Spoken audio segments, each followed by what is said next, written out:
Welcome, friends, to the Someone Gets Me podcast. I am your host, Dianne A, and I am so delighted that you're here. This podcast was created because I believe there is a visionary leader inside each one of us who is waiting to be seen. In each episode of Someone Gets Me, you will hear useful tips from successful visionaries who will share their stories about how being seen has allowed them to take their vision out into the world with action. Why you, as a neurodivergent visionary, were never meant to fit into a conventional path. Friends, it's Dianne here at Someone Gets Me, and today we're talking about being a neurodivergent visionary and that awkward experience of trying to fit into conventional paths or ways of doing things that just aren't meant for us. You know, I was thinking about how many times growing up that I kept trying to be like everyone else, especially when you're a teenager and everybody's wearing the same clothes or doing the same thing. And I remember saying I'm always a step out of line with everybody else. I was always up when they were down and down when they were up, and nothing ever seemed to just mesh in a really meaningful way. I mean, there were isolated moments, but not many. And over the years and the decades of my work personally and professionally, I realized that we weren't meant to go on those regular, normal paths, right? And we talk about it now out here in the world. You see it all over social media and you see it in conversation.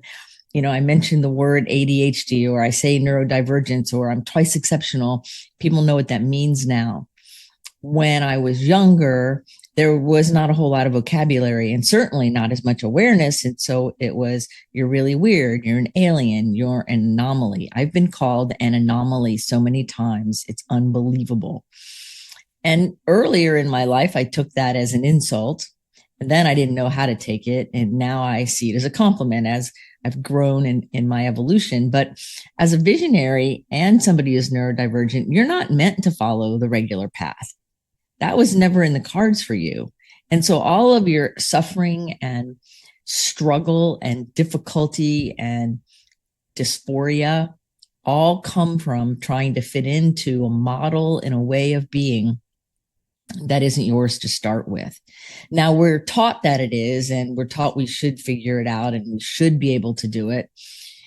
And we can fake it for a while. We can mask our way through it, or we can pretend, but inside, there's that loneliness. Inside, there's that silent pain and silent misery. Many of the people who seek me out to work with me tell me that they're stuck. And part of their stuckness is they're trying to fit into a model that's not meant for them. And they're living in silent pain and silent misery. And it's devastating. I mean, I remember when I lived like that, and it's very hard. So I want you to hear me when I say that you're perfectly equipped and you have everything you need to do exactly what your heart wants you to do. It's all within you. You were born with it. Your job as a visionary adult is to start kind of being like that archaeologist. There you go. There's the word, archaeologist, and begin to dig in there and find all the gems and richness and things that are buried in you from a culture that doesn't understand. And so we can't sit around and go, well, it's all because I'm neurodivergent. That's why I'm having all the trouble. Well, we might have trouble and it might be related to neurodivergence, but it's not because of it. It's because of a mismatch in the community, in the culture, and our understanding. So it comes down to the point of us taking personal accountability for our path, our trajectory, what we're doing. I'm happy now in my life, and I don't do very many conventional things, and my path professionally is not conventional. And I'm happy about that because all the people in my world that I work with, none of us are conventional. We all have a different path. All of us are doing something that's amazing and fun and beautiful, and it's not conventional necessarily. It intersects with convention, but it's not conventional. So one of the first things I want to remind you as a visionary is that you see things differently than other people. Now, I remember when I discovered this awareness when I was about 17. I was at the University of Florida, and I remember calling my mom and saying, "Oh my gosh, what we always thought was normal and regular isn't. It's a whole different thing." And I remember going to classes, and I'm in this big university, and I like had my idea of what university life was supposed to be like, which was not even close, but that was the way it was. We always have these pictures in our mind, right? And I remember looking around and going, hold on, these people see the world differently than me. And I didn't know how to take it at first. And then I realized that I really do often see things differently than other people, that on a neurological basis, on a cognitive basis, I see things differently.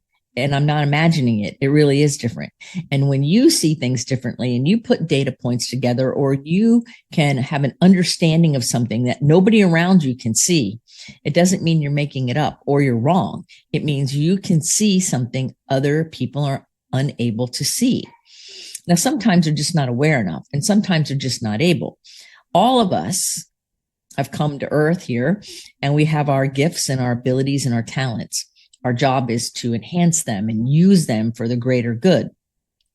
And so when you're a visionary, you see things other people can't see, which is why often visionaries have a real hard time with lack of structure. We need some kind of structure, and visionaries have a hard time sometimes executing what it is they see, though some visionaries I know are really good at the execution part. But really, you want to remember that you see things differently. You notice things that are ineffective or inefficient very fast. You can see corrected courses that need to happen in an organization or a family or your own life. You can look at a trajectory and see what's happening. A lot of the times, my intuition and my knowledge base and my ability to see things from a visionary perspective helps myself, and it also helps my clients with seeing possibility and the way things could happen in a way that works. We also know that our feelings, our energy that tells us we're alive, our feelings are so important here, because our feelings help show us the way. They're kind of like the road signs, right? If something feels off in my body, I know to pay attention in a different way than if something feels maybe smooth or aligned. Or if something's happening in my shoulder, that could tell me something different than something that's happening in my heart. So for all of us visionaries, the more we pay attention to our body and the nuance of our physical experience going through Earth, and the emotions that we're having and the energy that we're having and the ideas, and look at how it all comes together, then we're able to make friends with ourselves and follow our own unique path without beating ourselves up for not being conventional. Because after all, being conventional is not what you're here to do, right? You're here to leave a legacy and do something that is remarkable that only you can do. Now, that doesn't necessarily mean wealth or fame or any of that.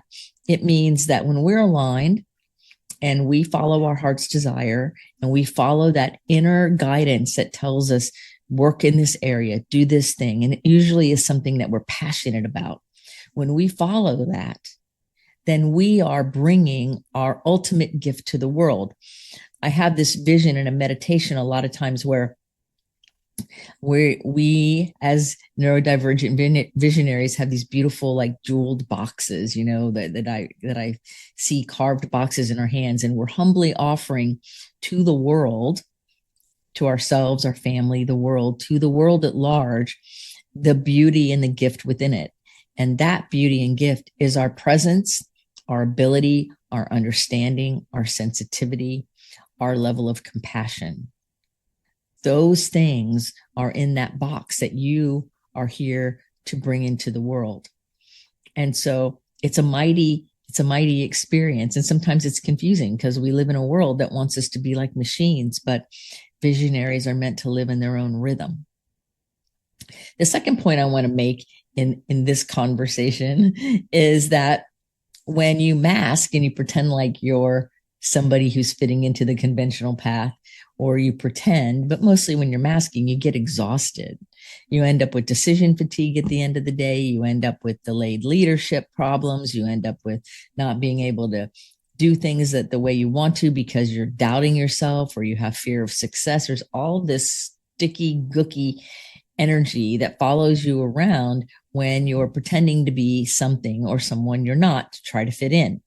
Now, every neurodivergent person I know has done that to one extent or another, trying to find our way in the world, even when we have people around us who understand it, because the world at large does not, and we're not really sure where to go. Like in adolescence, we're trying to figure out who we are and what's our identity.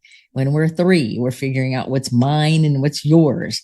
And so part of our maturation into fully embracing being a neurodivergent visionary is to realize very deep in our being that we do things differently and that we are meant to be leaders, and we might be a little bit later to the conventional path, but yet when that trajectory happens, it happens. It's just so important, because I remember I was working with somebody not long ago and he goes, but I'm not, a supervisor yet. They keep passing over me. And it was simply because he didn't belong in that organization. And I also think that some of the people didn't know what to do with his intelligence. And so he ended up finding another position in another organization that was a little bit more progressive, a little bit more free thinking.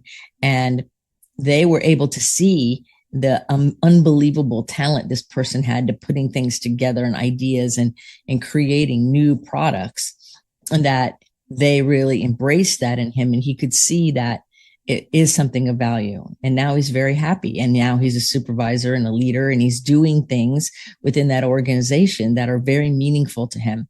But first he had to find the right fit. He had to be around people who would understand him, and he had to understand himself first so he could talk to others in that way and have conversation that matters. And so I think about it all the time. I think about him a lot because he really had to work hard to make friends with himself in order then to be able to act and verbalize in a way that's meaningful. The third thing I want to talk about is that your nervous system as a neurodivergent person requires different ways of functioning. So neurodivergent people usually don't like a whole lot of structure, and we need some foundation and structure. So if it gets too rigid, we rebel. If there's no structure at all, because you can, you're smart, you can figure it out kind of thing, that doesn't work either. So there is a balance for each one of us that is a structure without too much limitation, but yet not too loose, where our neurodivergence and our visionary self kind of gets lost in the ethers of great thoughts and conversation, and we don't get done what we want to get done. You also most likely operate on cycles. I know I do. A lot of the people I work with do. Our sleep goes in cycles. Our energy goes in cycles. We get into a project and we dive in for a day or 2 or 3 or a week. And when it starts extending out really long time, if we don't have some structure, it's going to get dropped most likely, or take a back seat, because something else will be happening and it'll be exciting. And that novelty and that excitement and that joy will overtake the other project. And it's not on purpose. It's the way our brain works. So to realize that if you're going to take care of yourself and you're going to be healthy and happy, you have to restore your energy. You have to give yourself permission to take care of yourself first, like really take care of yourself. You also want to know that when it comes to doing things differently, is our idea of productivity and success is not the same as other people's. It's not linear. Nothing we do is linear. And so when it's not linear like that, then we have to think of another way to kind of see how it goes. So I look at it as seasonal. Well, in the winter, we kind of hunker down. Those are when we're marinating our ideas. The springtime is when we birth the ideas. The summer is when we're growing the ideas. And the fall is when we're reaping the reward of the ideas.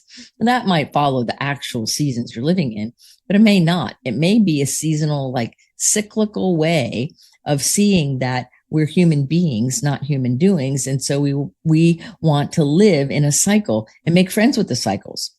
I have one person I'm working with now, and he has a hard time with the fact that his sleep cycle changes every 3 months or so. And I'm like, well, because your brain operates differently, your body operates differently. You're still rested, right? Your lab works fine, right?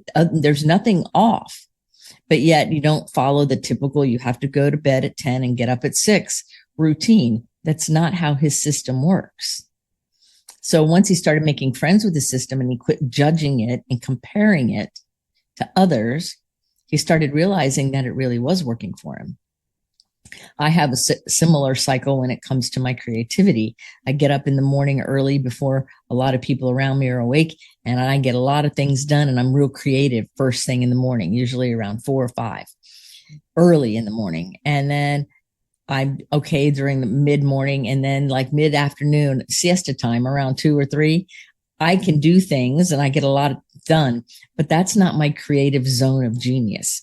That's either early in the morning or later in the evening. If I stay up past around 9 or 10, it comes back on again.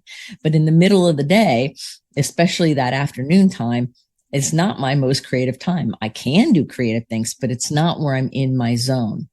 So where are you in your zone? Where are you when you are in that spot that is undeniably your core mission, your core energy, your core way of being?